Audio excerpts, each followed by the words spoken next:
This is a beautiful story about mercy of Srila Prabhupada on a devotee. The transformation what he had experienced by touch of Srila Prabhupada. Srila Prabhupada was supposed to arrive in Paris. So devotees were making arrangements in the temple. So there was a knock on the temple door.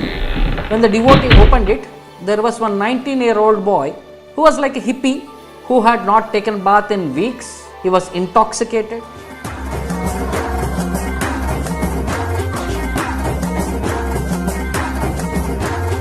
His eyes are full of red and his hair was matted with dirt.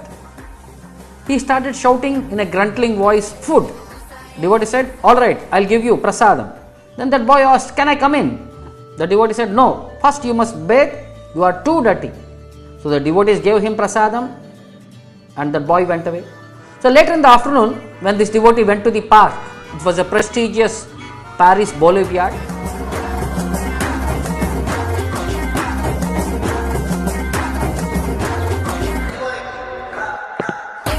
He went on to the park to do his japa. He heard some noise in the nearby bushes. So when he looked around and saw that this boy had made a little place for himself with all newspapers. So he had been there for a few days. So next day, when again he came, the devotee, when he came for the japa in the park, suddenly that boy popped out of the bushes and he said, "Food." The devotee said, "Please come to the temple, we'll give you some prasad." Even other devotees heard about him. So the devotees named him as Pigpen. It was a nickname given to him, Pigpen. After some time, Prabhupada had arrived. So one morning, all the devotees except the pujaris who were engaging in dressing the deities went for a morning walk in the same park.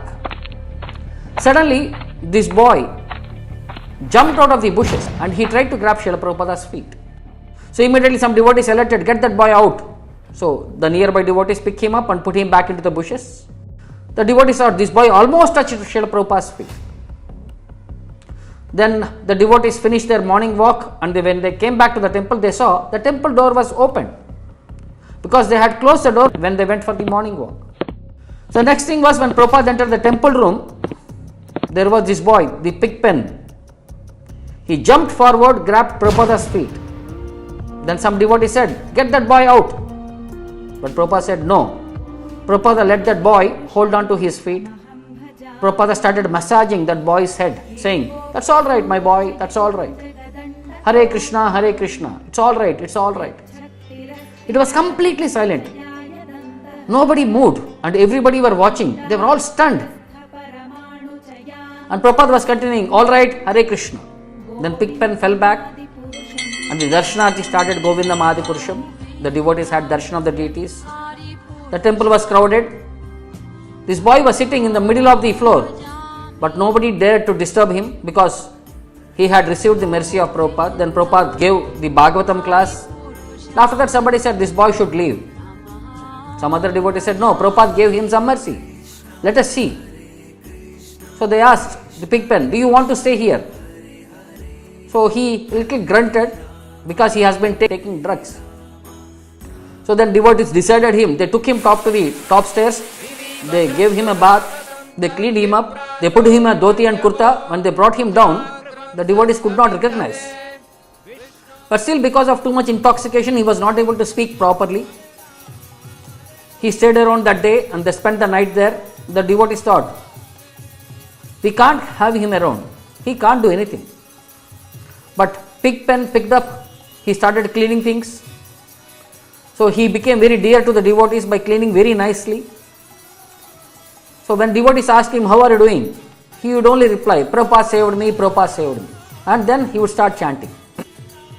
After a couple of weeks, the devotees were planning on a traveling Sankirtan. So they all were arranging items into the vehicle. So they packed the things and they went inside to get some more books. They saw Pigpen sitting in the front passenger seat. The devotee asked him, "What are you doing here?" He said, "I go on Sankirtan." The devotee said, "No, Pigpen, you are doing very nice, good job cleaning the temple."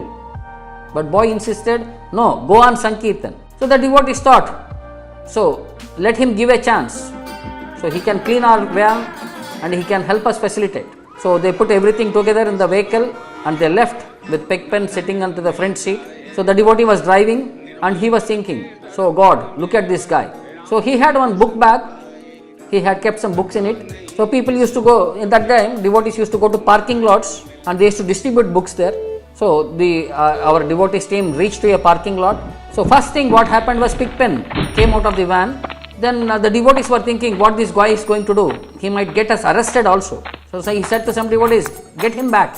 The devotees were also thinking, how do we get him back? Then somebody suggested, never mind, he'll become scared and be back in a minute. So we had, all of the devotees had breakfast and they packed our bags and they were talking. Then it looks like Pigpen already finished the books and in an hour he came back. His bag was empty. So devotees were asking him, what happened? So someone replied, he probably dumped these books somewhere. Then some other devotee said, no, we saw him distributing the books. So the devotee was asking him, Pigpen, how do you do that? What did you tell the people? Pigpen said, I told people that Prabhupada saved me. That was his mantra. Prabhupada had transformed him, and the transformation in Pigpen's heart because of the touch of Srila Prabhupada was so severe that he had intense faith. So he became a very big book distributor, and he started talking very nicely. His voice, his speech cleared up, and he started giving classes. And eventually he was initiated as Rasada Das, and he served for many years in France as book distributor.